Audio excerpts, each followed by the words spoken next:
I'm Noel Lateef, President of the Foreign Policy Association. I'm delighted to welcome you to this corporate lunch. And if you would please join me in a warm welcome for the Premier of Quebec, Mr. François Legault and Madame Legault.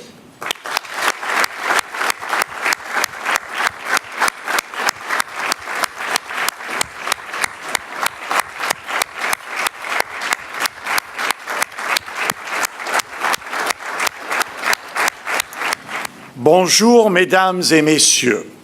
C'est un grand honneur de recevoir aujourd'hui le Premier ministre du Québec, Monsieur François Legault. Monsieur le Premier ministre, bienvenue à New York. Ladies and gentlemen,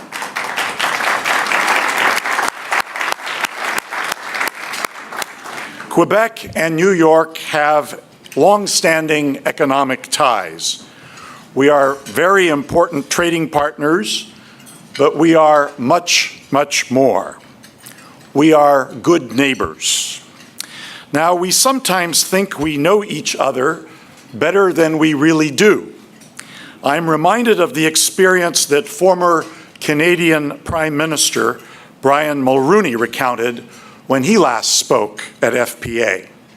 He was late for a connecting flight at JFK, so they had one of those golf carts waiting to whisk him to his gate. Before he could get on, a traveler asked whether she too could have a lift.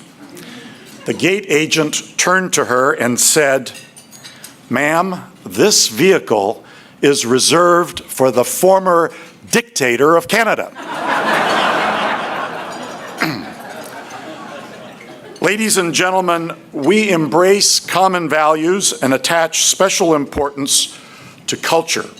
When Premier Lucien Bouchard spoke to FPA on September 7, 2000, at our inaugural World Leadership Forum, he underscored the vital importance of culture, warning that if globalization imperils the ability of societies to protect and promote culture, a major part of human heritage could be threatened.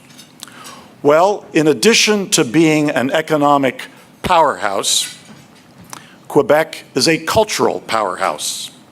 I've always maintained that there is something in the water that nourishes the extraordinary creativity of its people.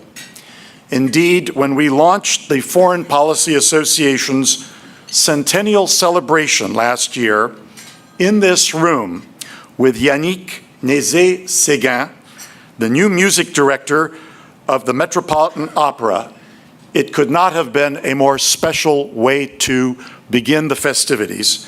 And of course, Yannick hails from Quebec. It is now my pleasure to invite the Lieutenant Governor of the State of New York, the Honorable Kathy Hochul, to make remarks. Madam Lieutenant Governor.